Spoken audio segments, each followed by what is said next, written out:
Happy Friday. Happy Friday. Hope everybody's doing well. We're going to turn down the music here and get things going. All right, you guys ready to go in the back? Let's get things rocking. Happy Friday. So everybody grab a seat. Let's get things going. What's up, Cleveland? What's up, you guys that are driving? Be safe. For all of you guys in the car driving, happy Friday. Happy Friday. So first of all, for you guys that are fairly new in the organization or new in the office or any of our offices, every Friday morning at 10 o'clock, we do this Clear channel. It's on YouTube, KLEAR channel on YouTube. Nikolai, if you could turn around, I see you on the screen here, and look around to your friends and see you and who in there has not subscribed to Clear channel. And you just make sure they all subscribe, pull out their cell phone, pull it up right now, and please subscribe. If you haven't noticed, we have over 700 people subscribed to the Clear channel now, which we're pretty excited about. My goal is to be over 1,000 subscribers by this summer. So guys, I'm going to talk to you guys about a book called Unstoppable. Unstoppable. It's a really good book from Dave Anderson. Dave Anderson, the book itself, it says transforming your mindset to create change, accelerate results, and be the best at what you do. Pretty cool. Dave Anderson himself actually signed this. It says to Ken, be unstoppable.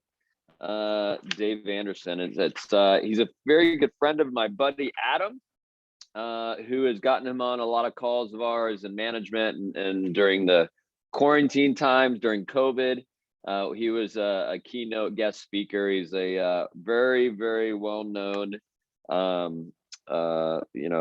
just leader in business. He's a president of, excuse me, of Dave Anderson's, excuse me, Learn to Lead, and he owns a consulting company, and he has 14 different books when it comes to leadership and management. So I want to talk about, there's 4 types of people on a team, 4 types of people in business, and it all comes from this book. So the first type of person is the undertaker.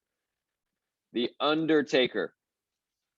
And I'm going to break these down for you guys, and I'm going to talk through them a little bit. The second type of person is the caretaker.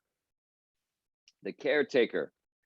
The third type of person on a team is a playmaker.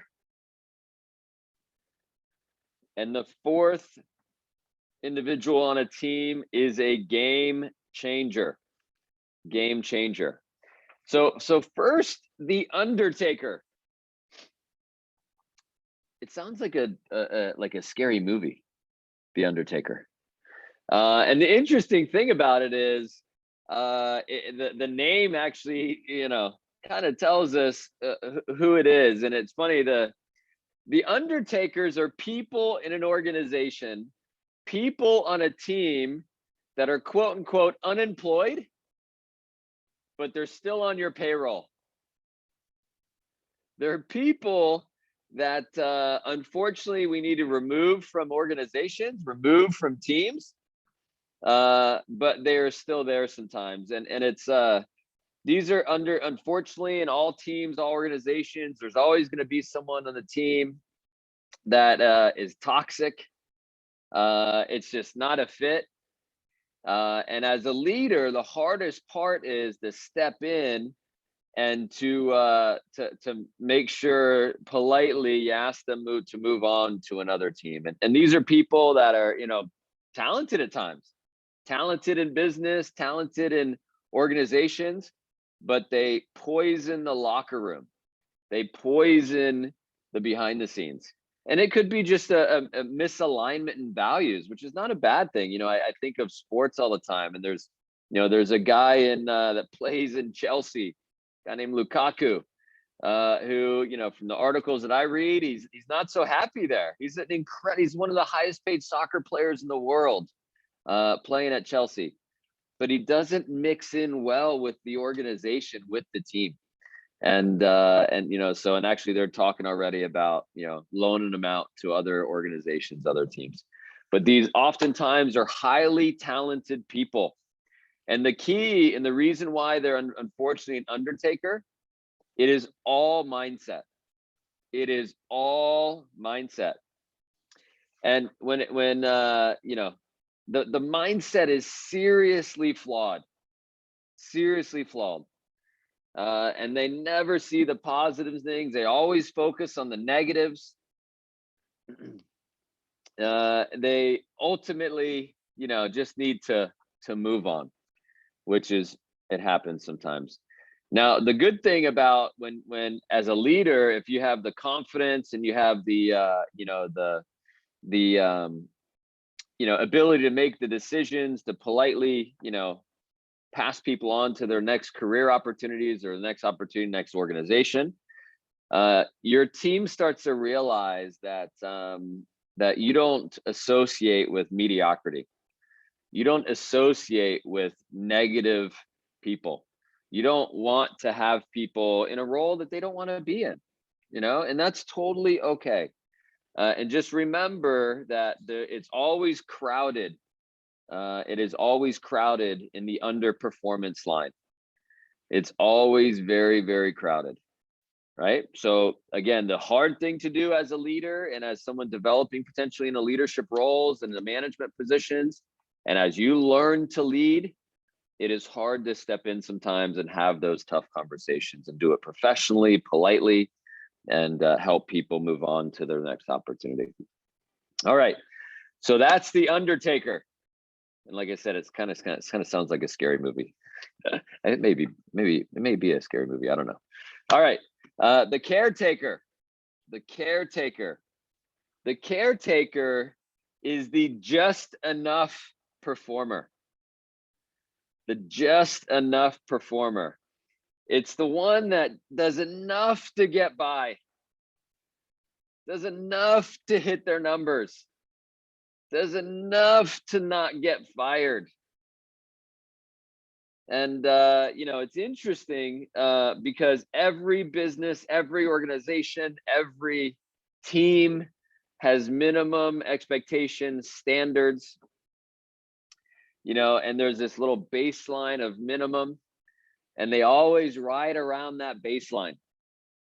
They're always there, a little bit above, a little bit below, a little bit up, a little bit below. These are the ones that get in last minute all the time. Last minute to meeting, last minute to practices. They're always just kind of sneaking in. They're always the first ones to leave. They're the first ones up. The job's on. The time's up. I'm out. They're oftentimes not putting in the extra. And again, they're a caretaker because listen, they do care. They want to be a part of the team, and I think they have the right intentions, but really it's the commitment, the raising of their own commitment, the raising of what they want, and how they want to make an impact. That's going to help them move on to being somebody that is valuable to an organization, valuable to a team. And I'll tell you, caretakers are full of excuses. They are full of excuses. They say things like, I'm doing my job. I'm doing my job. It's just not working for me. It's just not, it's just, I'm doing what I'm supposed to be doing. I don't see anything different from the day I did great and the day I did right. I'm just doing my thing. The accountability side of things is lacking. And they have a hard time having the awareness and looking at themselves and making real change. Like, hey, listen, no, I'm doing this differently. I need to make these changes, right? And I'll tell you, I remember in college, when I played soccer at Penn State, I fell into this. I remember there's a time when my team was traveling to South Florida. I'm from South Florida, playing at Penn State. There's people that said to me, and they've always kind of said to me, that the only reason why I got a chance to play at Penn State was because my brother played there, and my brother was an All-American. He did great. And that was the things they said, the chirps in the local soccer community sometimes. And maybe some of that was true. But I did play at that level, and I earned my stripes, and I was able to play and do pretty well. But the interesting thing is when I didn't play as much as I wanted to play, and I didn't grow and start as much as I wanted to start, and really, score a lot of goals or whatever, I started making excuses about why that was the case. I started thinking that the coach liked other people more than me. I started saying things like, "Oh, those are his favorites. He doesn't like me. He picks on me a lot." Blah blah blah. And my coach in college was really aggressive, like Division One athletics. And you guys that have ever played, there's a few people here that have. Like, the coaches are in your face. They are super directional. It is no joke, because some of them are, former professional coaches. And so the level of accountability is just, most people can't handle it. And I'll tell you, that got to me sometimes. And so I remember when my team went to Florida and played some teams in South Florida, and the coach didn't pick me for the travel team. And he purposely didn't pick me because we were going to see a bunch of players that I played club ball with. And I remember calling my parents. I was outside of the Bryce Jordan. I was outside our locker room at the hub, and I remember calling my parents in tears and telling them that F coach, F this, F that. I can't believe he's acting this way. And I was like, I don't know if I can do this anymore. I just want to transfer. And I remember my mom saying to me, and she, so funny. She goes, "Well, are you going to let him get to you? Or are you going to get better?" I'm like, fuck, it's my mom. And then my dad was like, "Yeah, hey, listen, your brother's been through a lot too. Like, and they just, they're that's where they live. They wanted to see me. They're, sad about the scenario, but they're teaching me to grow up and step up. That if I wanted to play at that level, I got to raise my game." And so, so the caretakers, I'll tell you, unfortunately, they're committed to being comfortable. They're committed to just kind of getting by. So I encourage you guys, if you ever feel like you're an undertaker, again, I think we all kind of maybe go through these phases in our career as we're learning business, as we're changing, and we're trying to figure out our lives and our career paths.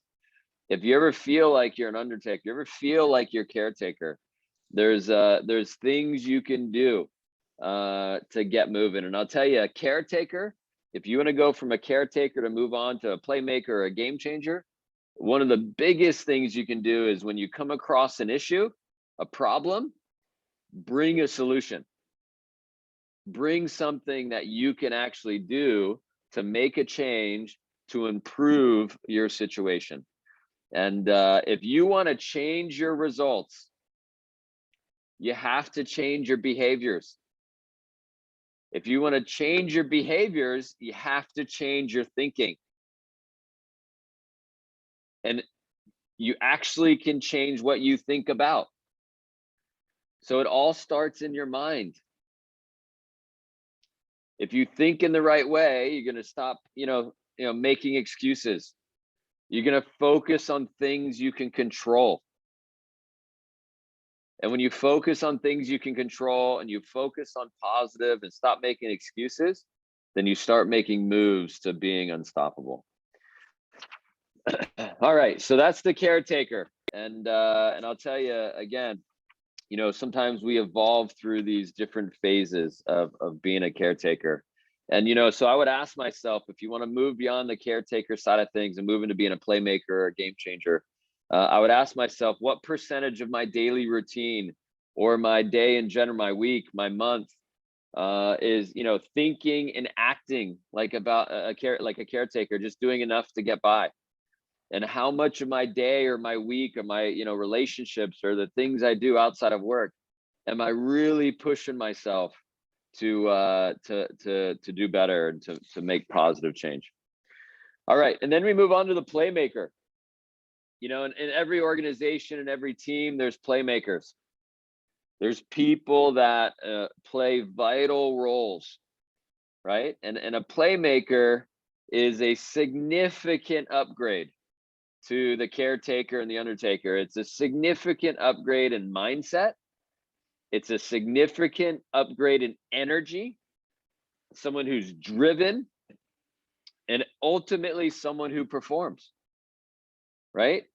And in order to be a playmaker, you got to step up. You got to believe in yourself. I always talk about the most important conversation you're going to have is the one you have with yourself. And are you building yourself up, or are you breaking yourself down? Right? But it's an absolute vital role on a team. And when I think of, again, I think of sports a lot, and I think of soccer. The playmakers are the ones that are always setting people up. They're passing the ball up. I know a few of us play on a soccer team here during the week in Michigan, and there's I see Edgar on the screen, and I don't know where Lupe is, but the three of us play. And it's funny the how we look out for each other in the field, and how we dish the ball off, and how we set people up. And it just makes the game more fun when you get a bunch of playmakers around. You get a bunch of people that are looking to make things happen, right? But the setup guy is very motivated, and they're externally motivated. And there's a big need to be externally motivated. Now the blind spot of the playmaker sometimes is the one, again, just in the name, that wants to make plays, that wants to look good, that wants to, do their thing. The blind spot of a playmaker, and again, I've been this person and I've made these mistakes, and trust me, I've made a lot of mistakes recently, is that sometimes they're me-centered. Sometimes they're selfishly focused on how they look or how they're perceived. And it's super important that if you are a playmaker and you're doing your thing, that you remain humble. And it's a team concept. It's not about you all the time. And you're passing the ball off, and you're giving other people recognition. You're giving other people a chance to shine. Right? But the playmakers are super, super important. But again, sometimes it kind of gets them. And I like to tell you, I've definitely fallen into this in my career, in my life. I've made these mistakes, and unfortunately in life sometimes you make mistakes, and everybody knows about it. That's called leadership, and that's called life. But I think we all grow through things. But I'll tell you, the playmakers are the ones that are striving and pushing for the extraordinary. They're pushing the team and their teammates to get better. They're the ones that are focusing on getting things to the next level. And really, I know in the business that we're in, the playmakers are the ones that are in, we have group chats that are going all the time, and we're, kind of pushing people and performance and driving revenue and things. These are the ones that are kind of helping each other out, and not necessarily chirping in a bad way, but building people up. And they're trying to help others, and they really go out of the way. I see a lot of things in our office, even this morning. People are in early, meeting with people and supporting people and doing one-on-ones, long before the morning has even started. That's a playmaker. That's someone who just cares. I caught a phone call this morning from someone in our office in our Midwest, and he was asking me, what are things he can do as a rising, leader in the organization? And I just said, you just have to care. Like the reason I feel like I advanced in my career early on, and I do my best to continue to do that now, is I really care about getting better. I really care about raising my game. I really care about learning new things and applying new things. But the playmaker is super, super important. So, but remember, a bit of a blind spot when it comes to the playmaker is sometimes they are me-centered.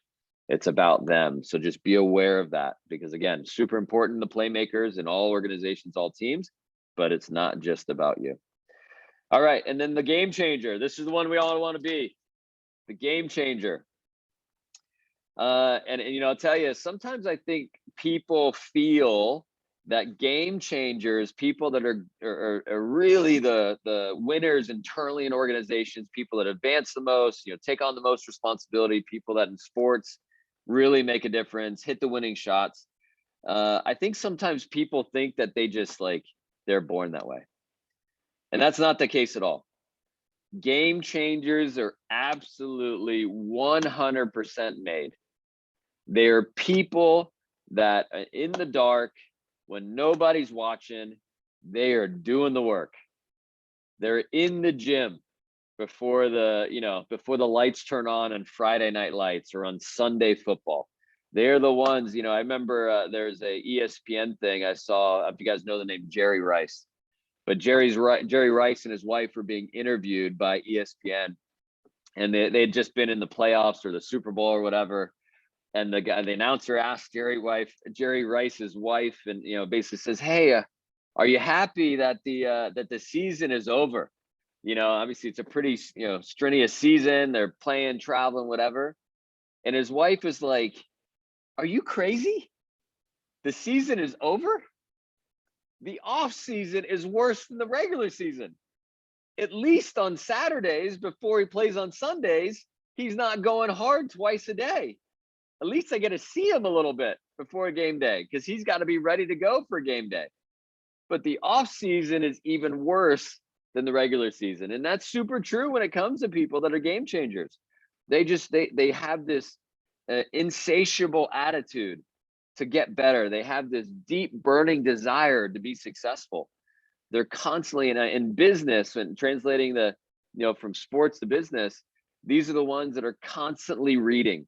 They're constantly looking at the latest books that are in their industries and in their craft. They're the ones that are then taking that information and passing it on to other people. And I'll tell you, your attitude, not your conditions, determine your destiny. Your attitude, not your conditions, determine your destiny.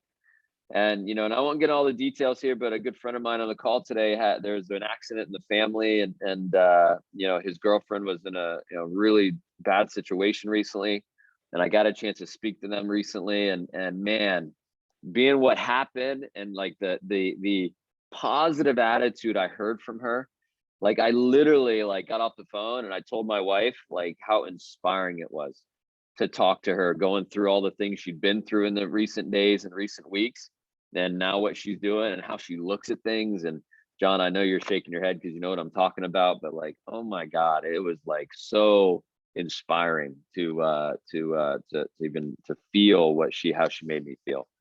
But it's absolutely your attitude that will determine your destiny. And game changers, these are people that are consistent. These are people that consistently show up. They're again, I think of people in sports a lot because of the big names. Like when you think of playoff football, you want to have Rodgers on your team. He statistically proven in the playoffs, the end of the football season, he is the guy. His team wins when he's at quarterback. There's people that are known for stepping up consistently in big times. And I know in our offices, we all know who they are, right? Now, the question is, if you're not that person, how do you become that person? Well, the key is consistency. Day in and day out, you go into your position, you go into your role with an incredible attitude. You lean on preparation. You lean on your routines, and you get you strong before you help other people around you. And I'll tell you, game changers, when it comes to teams and organizations, they're typically a natural fit. So in our organization, they're positive, they're likable, people want to be around them, right? We're in our business, we're in a sales, people-oriented culture, we're in a people-oriented business, so they're people-oriented, and they have a lot of fun. And I think of Sanjay when I think of this. Sanjay's getting promoted here in a few days. I'm super proud of him, and a natural fit, although he had experiences in the medical field and other things. His people skills, his values, like these are things that help him do really well. And I'll tell you, he just works. I'll tell you, there's been times in his path and getting to where he is now where there's people that weren't able to staff a store or whatever, and at the last minute, and it was his quote unquote off day, and we happened to be talking, we found out about it. He's, I got it, I'm going. And it was an hour out of his way, wasn't planning on whatever, I'm just going to get it done. And there's no coincidence that he's advanced his career as much as he has. But that is an absolute sign of a game changer. And really, at the end of the day, game changers are internally motivated. Again, there's something inside of them that drives them. I know for me, it's a lot to do with my family, a lot to do with my relationships with my kids and my wife, and then obviously business. a deep driver is, the World Cup is coming up this year. I know, there's a few of us here in the office got a chance to travel to some games, and, to see my friends and give them a chance to experience that stuff is like, oh, there's nothing more gratifying for me than to see people, quote unquote, fall in love with the game of soccer, especially if they've never really been to a big game. But, I want to leave that with you guys is the game changers. The most important thing to understand is the game changers are not born. These are people that go through the same things that you and I go through, and they just tend to rise to the occasion. And the cool part about game changers too is like the best of the best are incredibly coachable. They're incredibly coachable. They want to get better. So when it comes to learning, comes to criticism, instruction, correction, setbacks, feedback. I remember there's been times that a guy named John, I won't say his last name because he may listen to this, but John is in our business, and he's pulled me aside and he's called me out on some stuff that was incredibly humbling. And I remember feeling like, fuck, I'm just screwing up. And I remember one time I was at a leaders meeting and I spoke in front of a bunch of people. I was a young, owner in business. I was 24 years old. I just spoke in front of 500 people. John got up and spoke and said some things about me, and then afterwards pulled me aside, said some more things directly to me, and I didn't feel very good. One of the things he said, to be brutally honest with you guys, he said, if you're ever going to be great at this business, you have to be a better public speaker, because what you just said was awful. He literally said that. And I'm like, well, tell me how you, tell me about how you really feel. But I knew he was coming from a place of love. I knew he cared about me, right? But that feedback hurt. The feedback got to me. And I'll tell you, obviously many, many years later, he doesn't remember the conversation. He doesn't remember he said these things to me, but I do. But it's made me who I am today. And I'll tell you, I got better because I didn't want to have that conversation with him anymore. But game changers, we all want to be game changers. And just keep in mind, as you climb to whatever goals you have, the career goals, life goals you have, you're going to evolve. And so fall in love with the evolution, fall in love with the change. Change is not easy. You're going to make decisions along the way that are not going to be popular and for everybody. Hey, that's okay. But, I think deep down, life has a very interesting way of correcting itself and giving you opportunities when you do the right things and you come through for people and you look out for people. So again, if you want to read a great book, I quoted a lot of it this morning, but Unstoppable, again, Dave Anderson, you can find him on YouTube. You can find him on a lot of these leadership things. If you ever want to look him up or whatever, an incredible guy. We've had him on a lot of calls in recent months and years through our buddy Adam. But undertaker, caretaker, playmaker, become the game changer and be someone that's valued in business and can help your career get to new heights. So happy Friday, everybody. Thanks for jumping on. We appreciate you. You guys have an amazing weekend. Have an amazing week in general, but we'll talk to you soon. Thanks so much. Bye, guys.